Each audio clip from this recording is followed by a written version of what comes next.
Good morning, my friends. I hope that you woke up on this Christmas morning with joy in your hearts and with a gratefulness for the life of a Savior who came to earth to redeem us all.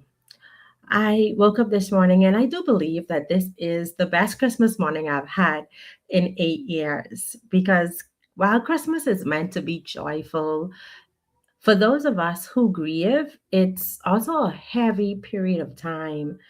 Special occasions like Christmas, birthdays, anniversaries, they all intensify the grief that we feel.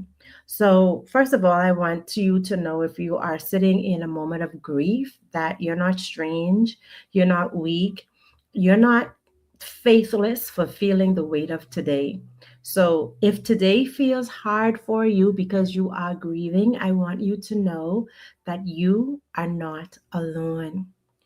I want to remind all of us that grieve, though, that grief is also not just limited to death. I want to speak today to the person who is grieving the loss of a loved one through death, but also the breakup of their family by divorce or separation, whether they're estranged from their children or other loved ones, or the loss of a friendship, um, whatever has caused you to sit in grief. I want to acknowledge that this morning and acknowledge the fact that grief still exists even when someone is alive.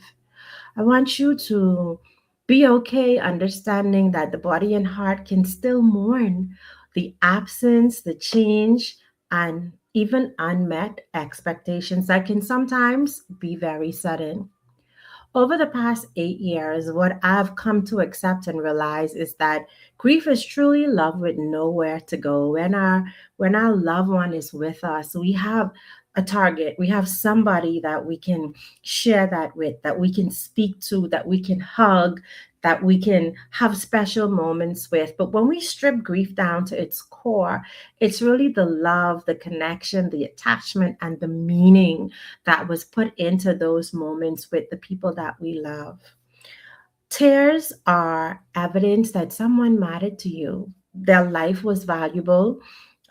Their moments had impact on you, and your tears are a reflection of that.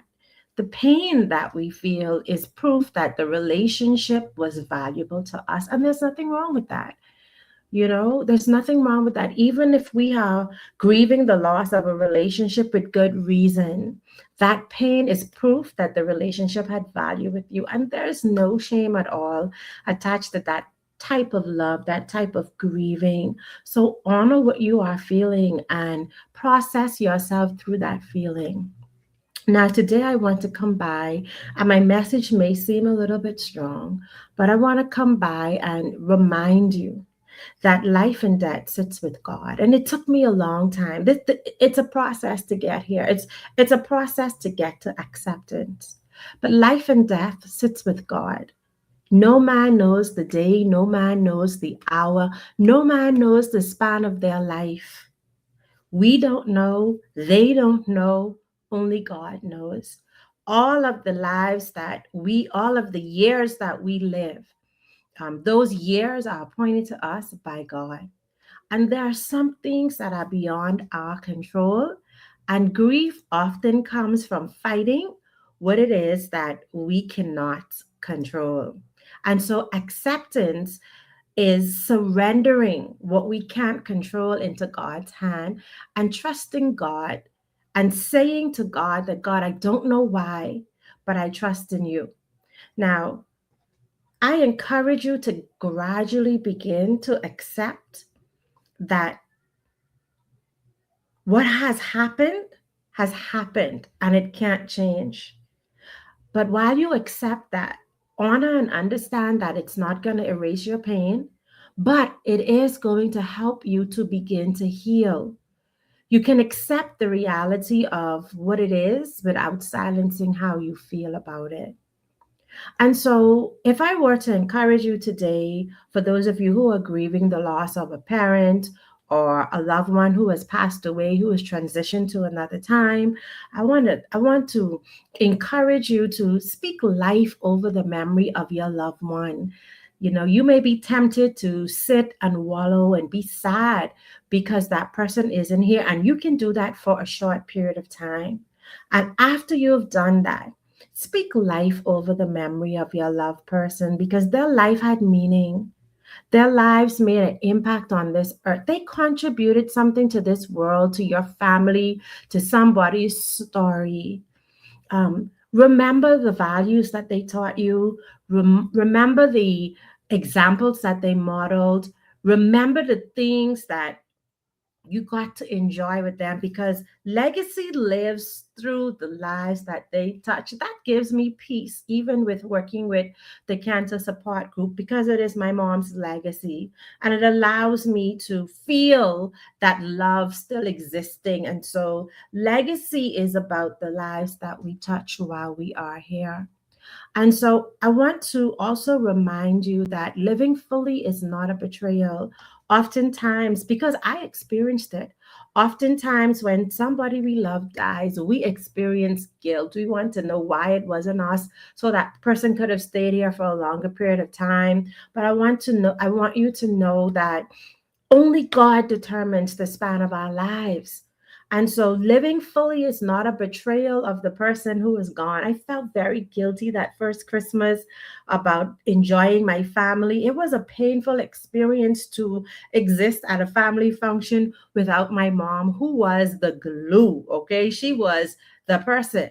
And so that first family Christmas was extremely painful. And I felt guilty about enjoying things that we enjoy together, the food, the laughter, the games. And so I want you to know that it's okay to live.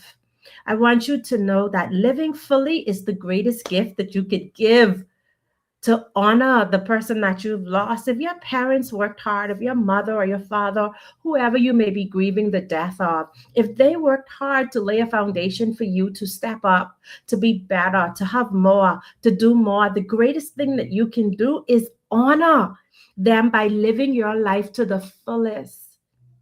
Many of the people we grieve worked hard so that we could have better lives. I know that my mom did. I know that my mom worked tirelessly to make sure me and my brother had everything that we needed, and she was our greatest cheerleader.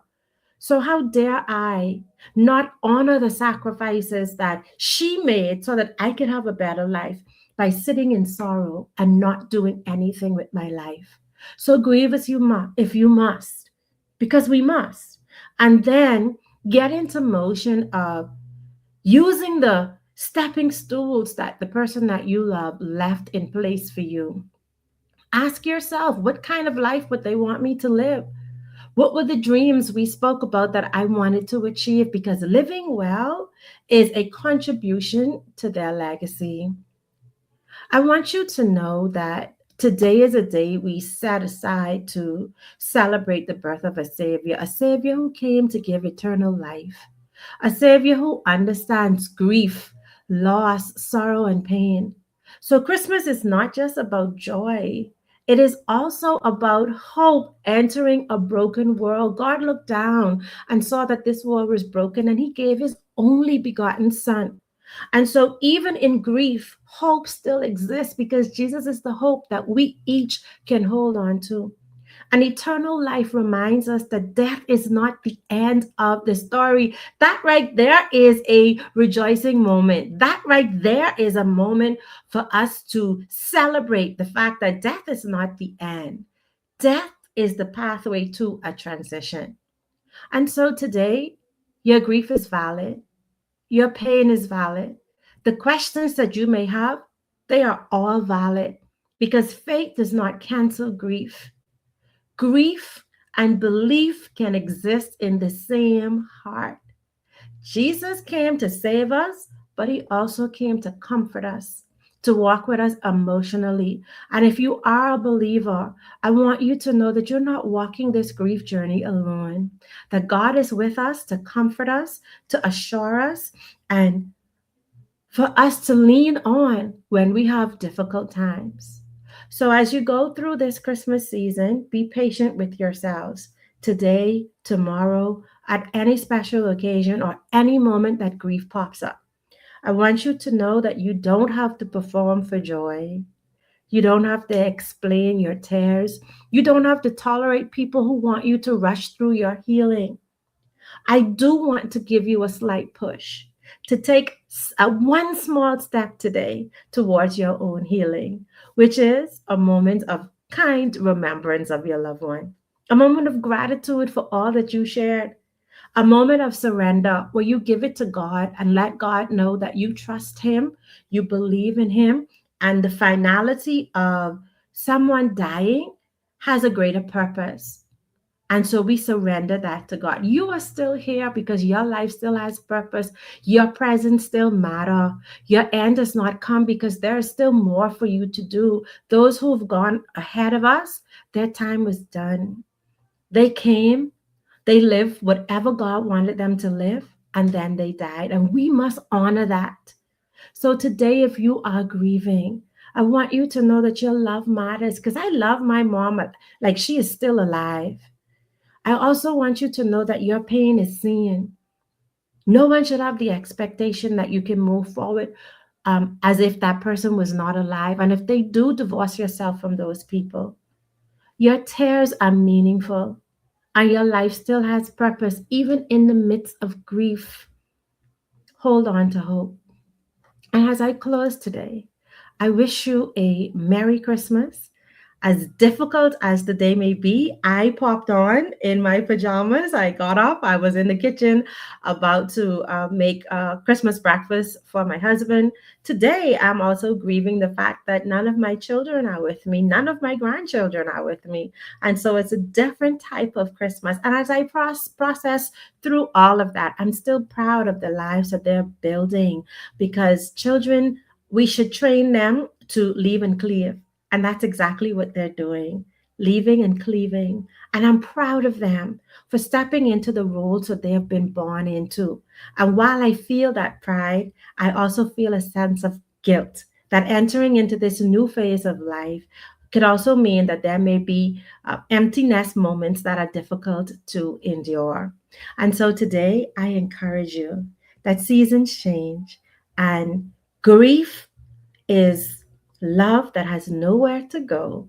And grief also indicates that you were loved by a love strong enough that its absence is impacting you. And that's okay. God bless you all. Have a great Christmas. Hey, Oma Letitia. Wishing you a Merry Christmas today. God bless you all. Take care. Bye bye.